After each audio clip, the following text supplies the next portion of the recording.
I feel like this is a part 2 review, but the rest of the Pat McGrath Labs Color Balm collection items that I ordered came in. So if you missed it, the big dealio in the collection was the Legendary Glow Color Balms, and I believe 6 shades launched. I was very lucky in that I received 3 in PR from Pat McGrath, so I already have a full review on the blushes, though I do plan on coming back and giving you guys my final thoughts since I've been able to test these blushes.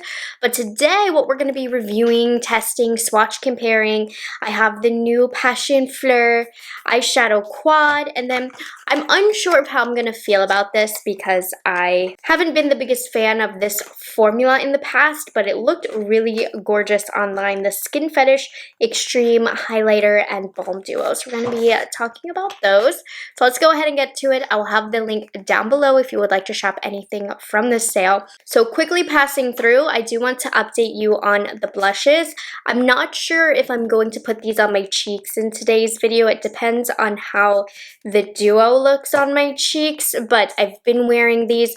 I like these. I don't love these. They are more of a balmy consistency, which isn't my favorite. I prefer a drier cream blush, which I know sounds counterintuitive, but this one has like a dewy balmy consistency as opposed to just like a pigmented base that almost kind of not necessarily dries down, but it's not shiny. It's not that balm-based formula. So I'm just not as big of a fan of that. However, if you do like that balm-based formula, this is very, very nice, and I actually really like these on the lips. They're very hydrating. I normally don't like lip and cheek sticks. Normally they only work for one or the other. This is one of the few that definitely works for the cheeks and the lips, and it gives just like a really pretty sheer balm look. I'll show you that today probably, but I still do really like these. They have a good wear time, and even better wear time if you do set with a powder blush on top, but they can be worn alone. Really great for natural makeup, pretty nice on bare skin as well, but just not my preference for a cream blush formula. So there's not going to be a ton of times where I'm going to reach for this over my favorite cream blush formula. So yeah, it's a very nice formula, just not to my taste. And I did mention that in my original review. If you want to check it out, you'll see that it is a sheerer, more glowy formula, but it's whatever floats your boat, whatever you're into, you know? I pretty much would say I do stand by what I said in that original review. Now let's take a look at, for me, what was the most exciting part, the eyeshadow quad. I've been waiting for this. So this is the Luxe Eye Quad in Passion Fleur. It's very expensive. It's $62, but you can use the coupon code GLOW10, which will save you, is it GLOW10? I'll write it in the comments, which will save you 10% off at checkout. And I believe Alicia has one too. So if anybody knows it, comment down below. I think it saves like 20%. Somebody definitely comment that down below. That would be wonderfully helpful. So the box that the eyeshadow quad comes in, we've seen this come in blushes and other quads. It's purple. I love the purple, and I can see that the palette is made in US of US and imported ingredients. So it is not an Italian formula, which is my personal favorite. That's because this does not have any special shades, so warning on that. And it has a 12-month shelf life. I do really love the pink outer packaging, and it's very, very high quality, extremely luxe. So here are the 4 shades. And like I said, none of these are special, but let's take a look at them. So we have Plum Nocturne, which I love this, but we definitely do have a lot from Pat McGrath that are like this. And then we'll start off with Sienna Moonlight, and then Skin Show, Pink Dawn. Sorry, I just want to get a good fingerprint on here.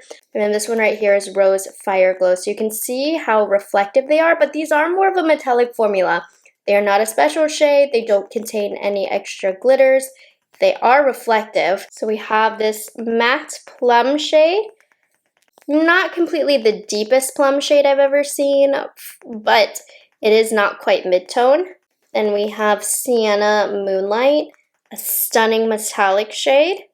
Skin Show Pink Dawn, a lighter pink, a little bit bubblegummy. And then we have Rose Fire Glow, which this one felt a little drier to the touch. I feel like I need a second swatch and to put a little bit more pressure on it. So these are the 4 shades. They definitely are going to be very cohesive in a look. They swatched pretty nice. This one was a little questionable in terms of what I know to be from Pat McGrath quality. A little disappointing that there's no super special shades, because if you do look at the swatches online, they look very detailed and glittery and dimensional. We don't have that dimension here. It's a nice metallic formula, but it's not how it looks in the swatch. You see I have it on the screen right here. Doesn't it almost look textured? It does not look that way. They look like normal metallics in the pan. And I wanted to mention that because that is something that I was originally questioning when I did my shopper drop on this collection. So I'm popping on a little bit of Natasha Denona concealer on my eyelid, and I'm using a brush to blend that out. Putting a wee bit of the About Face eye primer on. So with this palette only containing one matte, it's pretty obvious what direction of the look we're going to do. So I am going to start off with the Plum Nocturne, and I am going to blend this in the outer corner. Now, what I always say, what makes a luxury eyeshadow and justifies the point, is even though there might only be one matte shade in this palette, what makes it expensive is that if you layer it up and don't overblend, you can get a really deep dark shade. And then if you do blend it out, you can get a lighter wash. So you get multiple depths of the same shade, which would almost make it seem like you have more than just one matte. And typically, that's how I find a lot of Pat McGrath matte eyeshadows are. So we're just going to confirm that today. In my opinion, though, the best brand that does that is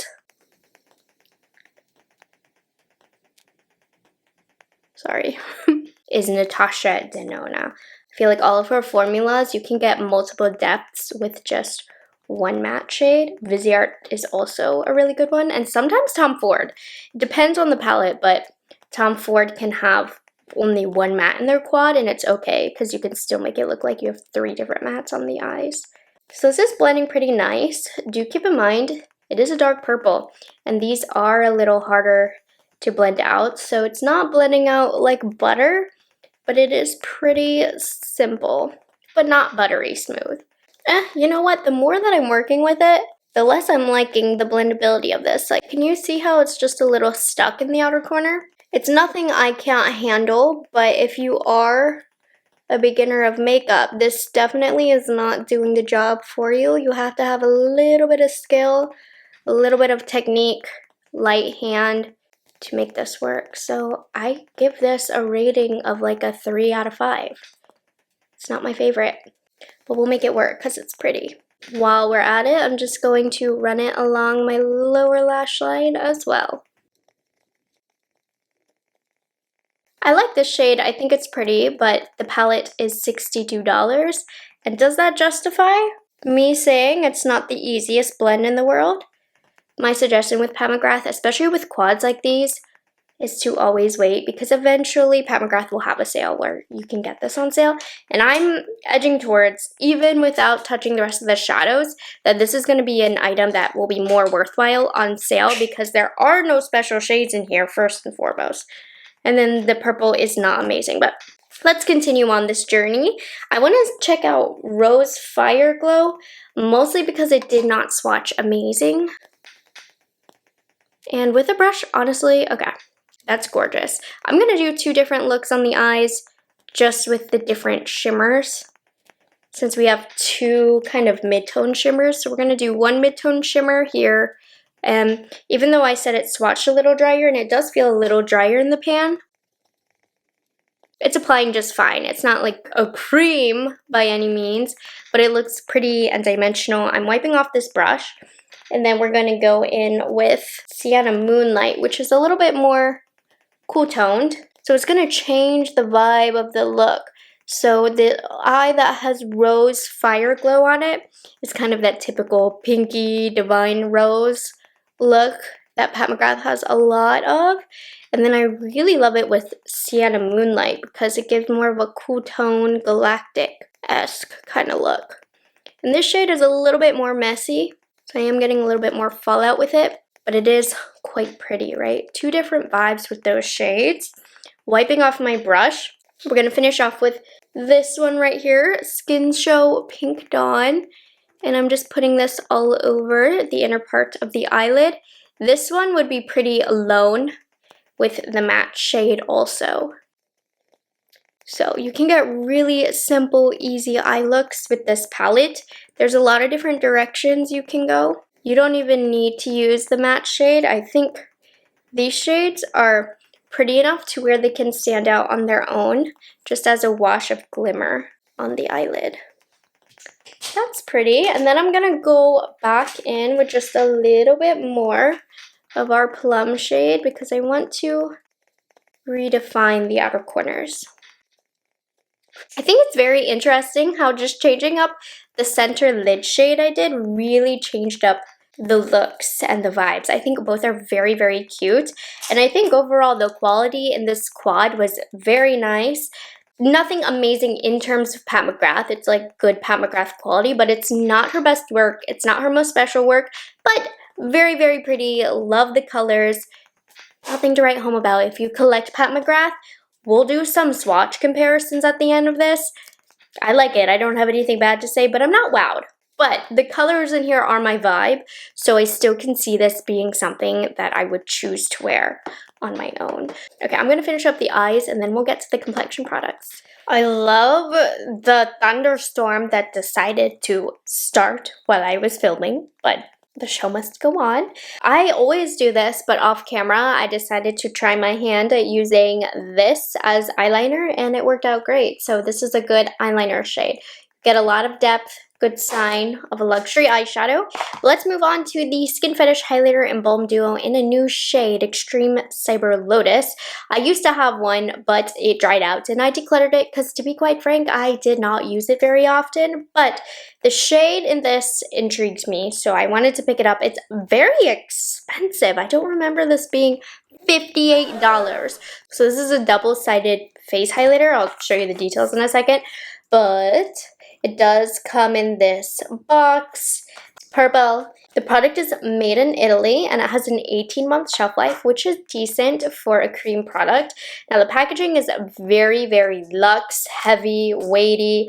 Like compared to the blushes, which are plastic, this one is actually luxury packaging. Now there are two sides. One is going to be a clear balm, which she has in every single one of these.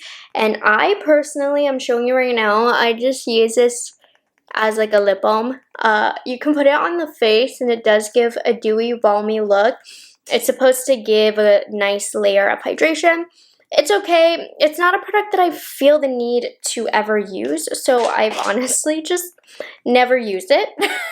But it does hydrate the lips, and you can use it to highlight the skin. I guess that's why I'm here. Let me show you. You can put it on the skin, which is going to give a dewy look, and it's going to add legitimate moisture to the skin, which will help if you're very, very like flaky dry in the winter. That would be when this would be most appropriate to use. But see, you can see it feels a little thick on my skin. It feels a little heavy. That's why I've never really been a fan. Whenever I've pulled this out, I've used it more so as a lip balm than on my actual face. But what I was most curious about, and I pretty much paid almost $60 for, was the Cyber Lotus color side, because this is a translucent coral with pink blue reflex pearls. And I was curious how this compared to the blushes and if it were to be an actual highlighter on me. So let's swatch it. Okay, that first swatch was sheer. And this has glitter in it. Oh my goodness. A lot of glitter. Let me turn the lights down a lot. That was the wrong way. Can you see a lot of glitter in here? Almost has like multicolor reflex, I feel like. Very, very glittery. And you can see that just by looking at the tip here. So it is glittery. I'm going to put it on my face, but this is very different than the blushes, so I've uncovered that. All right, here we go. It is best, in my opinion, to apply this with a finger and just pat it on. Oh, wow. This does add some glimmer to the cheeks, so instantly, if you don't like this look, not for you. Honestly, for me, the only time I can see myself using this is like to go to a concert, which I've only been to like 2, 3 in my life, so I'm not a regular concert goer. You know what I'm trying to do? The Jonas Brothers are coming to Miami in October. I'll wear this. But anyways, okay, it's not breaking up my foundation or anything though, so the actual quality of it is quite nice. The other one that I had, I believe it was nude. It wasn't glittery like this. It was actually like a cream highlight, which the formula is fine.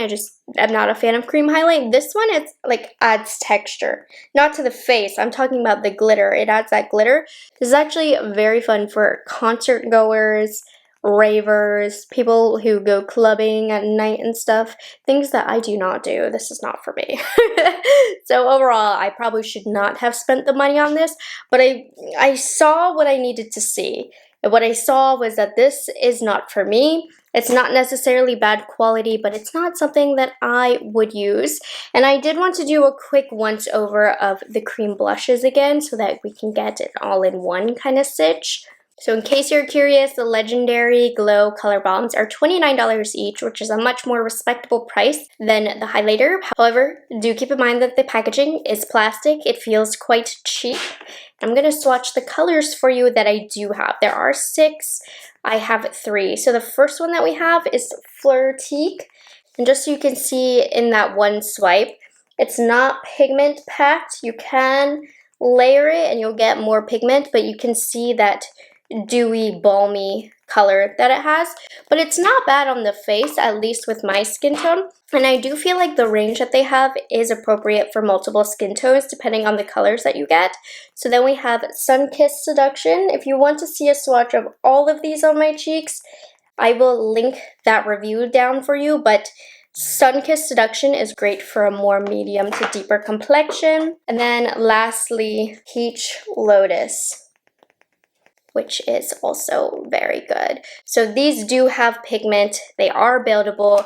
They're a gorgeous formula if you like the type of consistency that it has. Now, I find what helps with application on these, because I don't want to look super dewy, wet, and balmy. I'm not as into the balm. It's actually very nice to apply with a brush because the brush kind of soaks up the balminess. So if you do have this and you did purchase it and you want it to be a little less balmy, a little less heavy and wet on the cheek, using a brush like the BK Beauty 109, which is a synthetic hair brush, but you could convince me this were real, is perfect for soaking up the excess balmy, sticky texture of it, which it's not sticky, by the way. It's a little sticky, I guess, but it's a balm. It's not a super sticky balm, but it's balmy. You know what I'm saying? It is, but it isn't. It's sticky, but it's really not that sticky to be bothersome. But it's a balm texture, so you know. Sorry, what? Let's see, like, look. My hair doesn't really stick to it, is a point that I'm trying to make. Like, a little bit, but not really. It hasn't been a major issue of mine. And then on the lips, I'm also going to put some of Fleur Teak because I love this as a tinted lip balm. I might even like it more on the lips than I do on the cheeks. You see how pretty that is? And it's nice and hydrating. All right. So for the last part of the review, I pulled 5 Mcgrath palettes that I felt like could be comparable to this new quad. The first palette that really got me curious was the Midnight Voyage, which is a very good price. I was hoping that these would be close. So this is the new palette. This is the Midnight Voyage palette. And you can get the look, but you can see not a single one of these are dupes to each other. But they do have, like, you know, a companion that's worth comparing. However, definitely not the same shades. So from the holiday collection, I pulled the Celestial Nirvana eyeshadow palette in Nude Allure. Obviously, the mattes are not the same, but take a look. So here is Nude Allure over here. Overall, it looks brighter because I don't have a matte purple. But I do feel like the shimmers are comparable. Not super close dupes. There are minimal differences, but kind of close. I pulled this iconic Infatuation palette. I didn't think they would be close at all, and they really weren't with the swatches, but when I looked at them side by side, I was like, maybe? And the answer is no. So this shade is very, very close to this shade, a little deeper from the Iconic Infatuation palette. But yeah, no, I was wrong about this one. I had to see Divine Rose 2, what was up with them, and I'm telling you now, they were not close. Nope, not close one bit. Maybe the mattes a little bit comparable, but not really. Pulled out Celestial Divinity because there's so many shades, just like there's a high probability, right? There's some close shades. And honestly, not bad. Here's Celestial Divinity. You can kind of get the look. I didn't have anything close to this one. And this one's a little bit more gold, but the pinks are kind of similar. These are kind of similar. You can definitely get similar-ish looks. And then, of course, a super high probability with Celestial Nirvana as well. And here's what I found. So the purple is very, very different, but the shimmers, you know, right? Especially these two and the pinks, they definitely look related. So, all right, so let's finish up this whole Color Balm collection, starting off with the blushes. These are a good formula if these are the type of formula that you like, but are they going to be an all-time, long-time favorite of mine? No. I'm sticking to her powder blushes personally. The eyeshadow quad I think is very beautiful, decent quality, a little overpriced. I'd buy it on sale. It's very pretty. You can get similar looks with other Pat McGrath palettes, but you did see I didn't have like a dupe for dupe situation. I'm probably going to reach for this palette a lot in the next month because these are colors that I gravitate towards, but nothing that's like a crazy must-have from the Pat McGrath line if you're looking for that one item you gotta have. I don't think it's that quad, but it is nice. And then the Xtreme Highlight and Balm Duo, not my jam. There's a reason I'd never bought any of the others that launched in the past other than the first one, but this one had me curious. The makeup reviewer in me needed to know, and I kind of regret it. It was a lot of money for something that I will never wear, and I'm sorry, this will probably be in a worst makeup of the month video because I just don't like it less. But it's not bad quality, just don't like it. It's too glittery. Anyways, it's $60, so it's not worth it. Okay, I hope you guys enjoyed this review and found it helpful. Thank you so much for watching. I'll catch you guys in the next one. Have a good one.